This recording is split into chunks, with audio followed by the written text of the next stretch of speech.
Halo semuanya, selamat datang di channel The Apostle. Semoga Anda semua dalam keadaan sehat. Milikilah tujuan hidup atau impian, dan wujudkanlah impian Anda itu, maka Anda akan berumur panjang.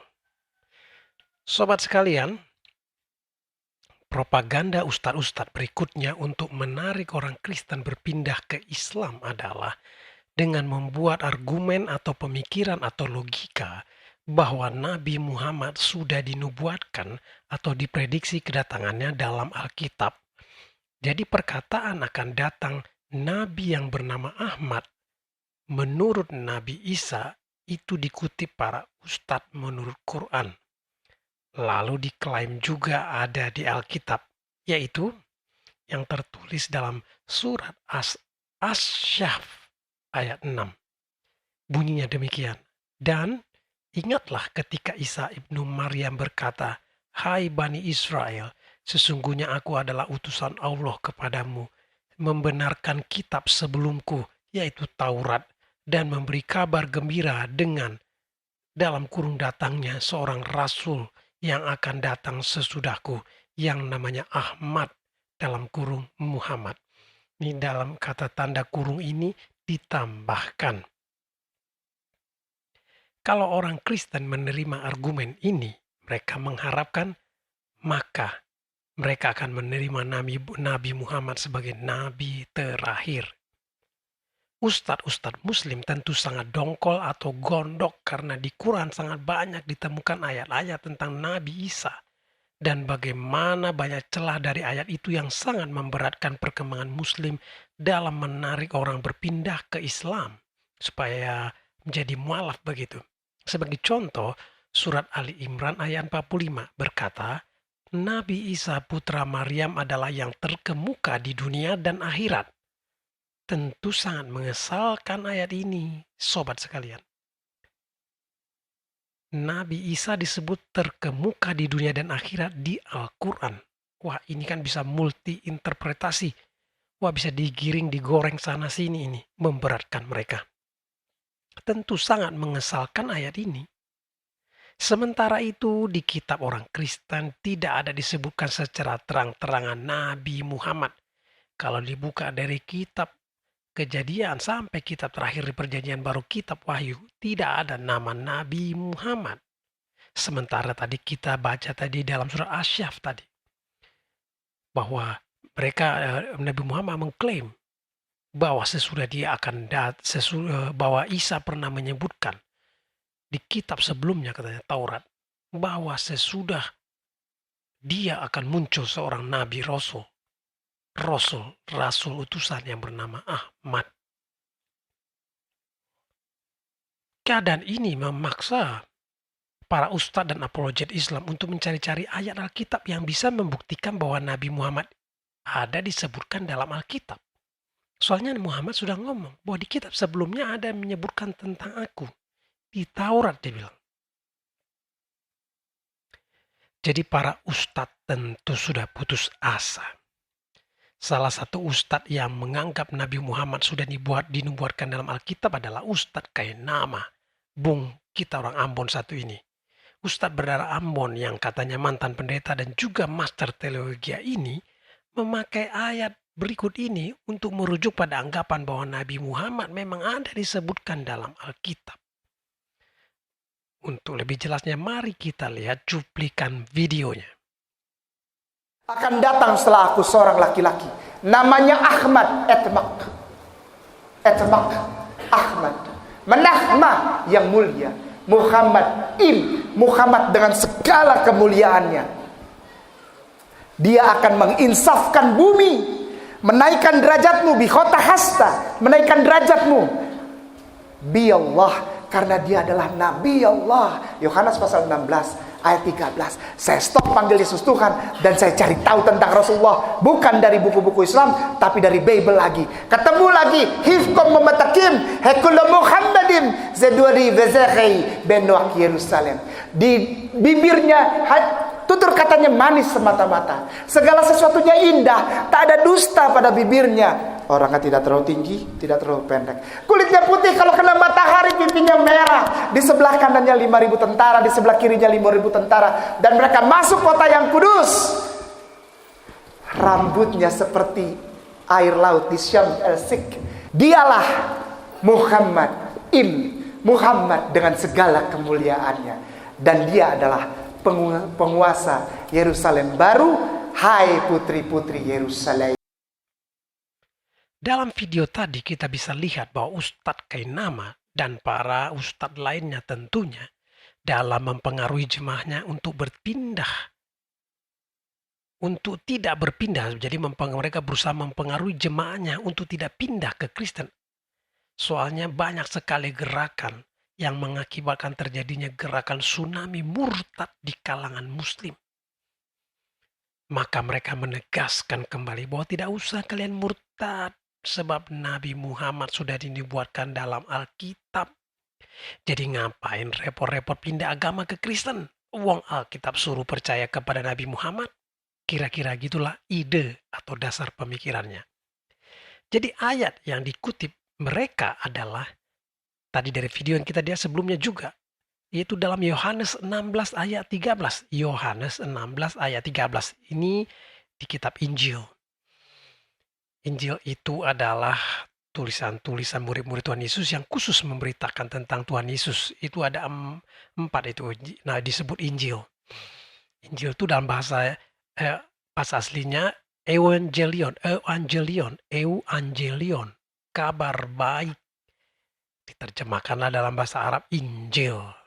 Gitu ya. Yang memuat kabar baik itu tentang Yesus, kedatangan Yesus itu Matius, Markus, Lukas, Yohanes. Jadi 4 tuh. Jadi kalau disebut kitab Injil sebenarnya itu 4 kitab. Matius, Markus, Lukas, Yohanes. Disebut juga Injil sinoptik. Artinya ada kesamaan-kesamaan dalam penuturan. Soalnya mereka saksi mata yang melihat Yesus. Jadi dituliskanlah dalam versi dan sudut pandang masing-masing. Jadi yang kita baca tadi adalah kitab Yohanes 16 ayat 3. Injil Yohanes 16 ayat 13. Ditulis oleh Rasul Yohanes. Berbunyi demikian. Tetapi apabila ia datang, yaitu roh kebenaran, ia akan memimpin kamu ke dalam seluruh kebenaran. Sebab ia tidak akan berkata-kata dari dirinya sendiri. Tetapi segala sesuatu yang didengarnya, itulah yang akan dikatakannya. Dan ia akan memberitakan kepadamu hal-hal yang akan datang. Jadi inilah ayat yang dikutip oleh Ustadz Bung Kainama dan pasti ustadz-ustadz lainnya. Coba kita lihat untuk membedah ayat ini. Kita lihat dulu dalam konteks dekatnya. Konteks dekat itu begitu loh kalau membaca Alkitab ya, khususnya Perjanjian Baru. Karena itu berupa cerita, kisah yang dituliskan. Jadi ayat ini tidak terlepas dari ayat sebelum dan sesudahnya. Dan satu kitab itu ngomong apa sih? Gitu caranya. Jadi konteks dekatnya itu artinya ayat-ayat sebelumnya dan sesudah ayat Yohanes 16 ayat 13 ini. Coba kita lihat ayat sebelumnya itu Yohanes 16 ayat 7.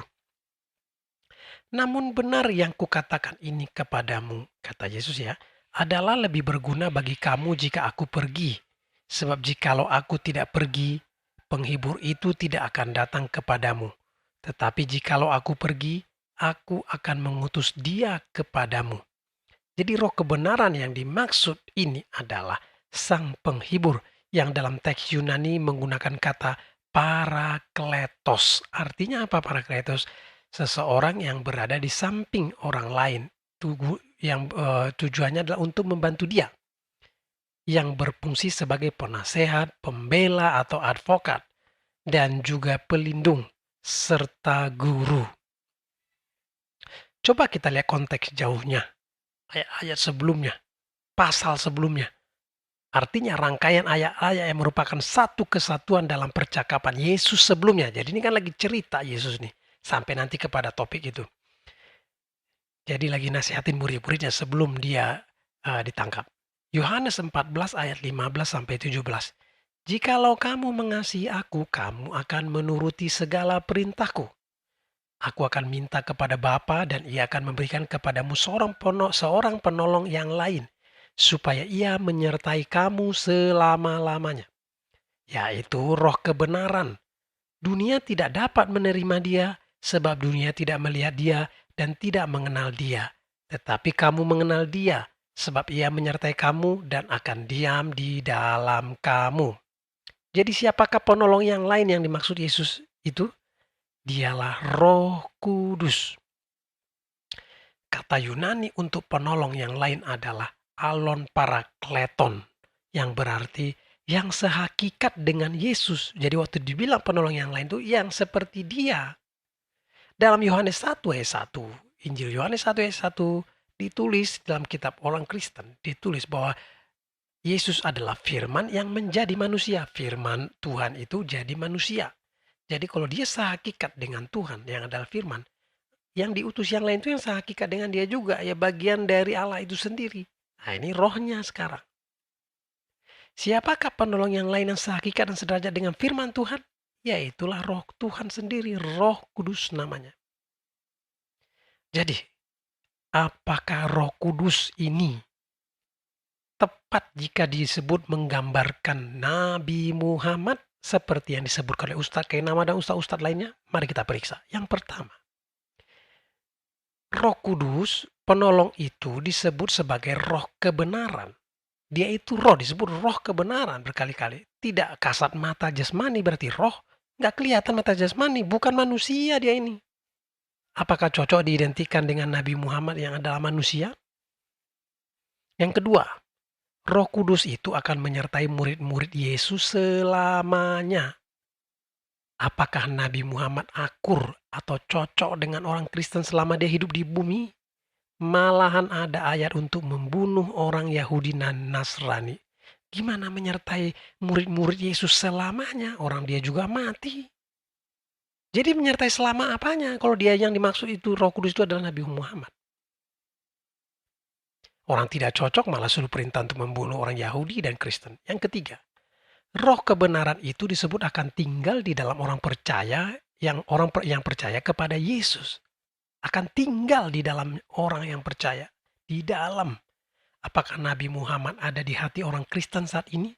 Sekali lagi. Muhammad aja semasa hidup membunuh orang Kristen. Apakah sekarang dia mau tinggal di hati murid-murid Yesus? Jadi mana mungkin? Di hati kita mana mungkin orang kita tahu orang Islam saja membenci orang Kristen. Masa Muhammad ada di hati kita? Yang keempat. Roh Kudus atau Parakletos itu berarti pembela, penolong, pengacara murid-murid Yesus. Itu pengacara murid-murid Yesus, pembela, penasihat. Sekarang pertanyaannya, apakah Nabi Muhammad saat ini bisa membela, menolong murid-murid Yesus atau orang Kristen? Kenapa semasa hidupnya Nabi Muhammad membunuh orang Nasrani kalau benar mereka adalah pembela, penolong murid-murid Yesus? Kenapa mereka setiap datang ke daerah Kristen dan Yahudi menurut sejarah harus membantai semua mereka?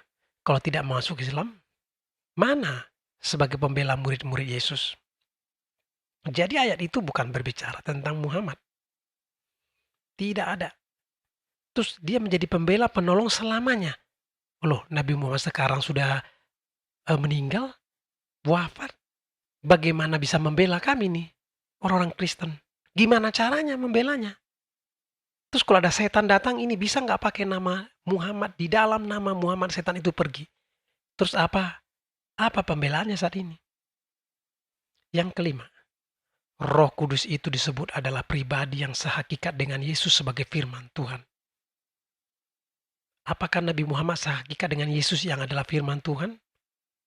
Orang Kristen percaya perkataan Yesus yang dalam Injil Yohanes 1 ayat 1 bahwa pada mulanya adalah firman. Dia itu adalah firman yang jadi manusia, yang jadi daging. Muslim sendiri tidak percaya bahwa Muhammad itu adalah firman. Dia itu adalah ciptaan. Kami percaya Yesus itu firman. Allah sendiri yang jadi daging, jadi manusia. Jadi tidak ada kesamaan antara Nabi Muhammad dan Roh Kudus. Pada kitab Kisah Para Rasul 2 ayat 14 ditulis begini, ketika tiba hari Pentakosta. Pada kitab Kisah Para Rasul 2 ayat 1 sampai 4. berbunyi demikian, ketika tiba hari Pentakosta, semua orang percaya berkumpul di satu tempat. Tiba-tiba turunlah dari langit suatu bunyi seperti tiupan angin keras yang memenuhi seluruh rumah di mana mereka duduk. Dan tampaklah kepada mereka lidah-lidah seperti nyala api, yang bertebaran dan hinggap pada mereka masing-masing. Maka penuhlah mereka dengan Roh Kudus, lalu mereka mulai berkata-kata dalam bahasa-bahasa lain, seperti yang diberikan oleh Roh itu kepada mereka untuk mengatakannya. Jadi inilah penggenapan perkataan Yesus di Injil Yohanes 16 ayat 13 itu. Sebagaimana juga sudah dibuatkan dalam kitab-kitab di Perjanjian Lama, salah satunya adalah kitab Yoel, bahwa pada hari terakhir Roh Kudus akan dicurahkan kepada semua orang. Jadi klaim para ustadz Islam untuk membuktikan ayat Quran dalam Asyaf ayat 6 bahwa Nabi Muhammad pernah menyebutkan bahwa namanya ada disebut dalam Injil atau Alkitab atau Taurat sama sekali tidak terbukti. Tentu inilah salah satu alasan kenapa para ustadz muslim akan berkata, Injil sudah dirubah, Alkitab sudah dirubah, Taurat sudah dirubah. Kenapa mereka berkata demikian? Yang pertama, mengintimidasi dengan fitnah. Yang kedua, berarti ada yang salah dengan Quran. Kenapa perkataan Nabi Muhammad tidak terbukti? Karena mereka percaya pada Quran dan Nabi Muhammad sebagaimana Kristen juga percaya 100% kepada Tuhan Yesus. Maka tentu yang salah menurut Muslim adalah Injil atau Alkitab atau Taurat. Iya dong, mereka 100% percaya pada Quran dan Nabi Muhammad. Jadi kalau nabinya berkata, ada namaku disebut dalam kitab sebelumku itu Taurat. Mereka tentu percaya 100%. Yang benar tentu Quran. Kalau tidak ada di Alkitab, ya berarti berpikir mereka, yang salah pasti Alkitab, Taurat sudah dirubah. Kok tidak ada nama Muhammad seperti yang diberitakan Quran? Mereka tidak berani berkata, mereka tidak berani berpikir bahwa, loh ada apa dengan Quran? Kok tidak ada nama Ahmad di Alkitab yang seperti dikatakan Quran? Tuh, silakan Anda mencerna sendiri yang salah Quran dalam surat Asyaf 6 ini atau Alkitab yang sudah dirubah. Tapi Alkitab yang saya percayai, sumber-sumbernya jelas, data-datanya jelas, bukti-buktinya jelas. Semua tulisan-tulisannya ada masih bukti otentiknya kitab-kitab yang ditulis dulu. Waktu pertama ditulis kitab itu, khususnya Perjanjian Baru, langsung dibikin kopinya, dikirim semua murid-murid. Contohnya Yohanes menulis kitab Injil Yohanes. Itu bukan untuk dia sendiri. Itu disalin lagi. Dikirim ke banyak jemaat karena tujuannya untuk dibaca kepada jemaat-jemaat. Waktu itu sudah berkembang. Di Yerusalem. Terus sudah berkembang kemana-mana itu. Murid-murid Tuhan Yesus sudah pergi bahkan ke Arab. Gimana? Mana bisa dirubah? Kalau satu tempat pasti berbeda dong satu dengan yang lain. Begitu. Dan data-datanya otentik semua, bisa diuji karbon bahwa tulisan-tulisannya itu ada dari awal-awal, zaman-zaman awal. Dan yang menulis kisah Yesus ini adalah langsung saksi matanya saat itu.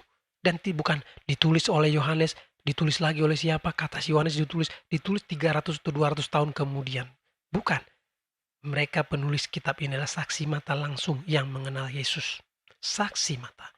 Kekuatan secara hukumnya tentu lebih kuat daripada orang hanya dengar nanti 200 tahun kemudian baru ditulis yang disebut hadis.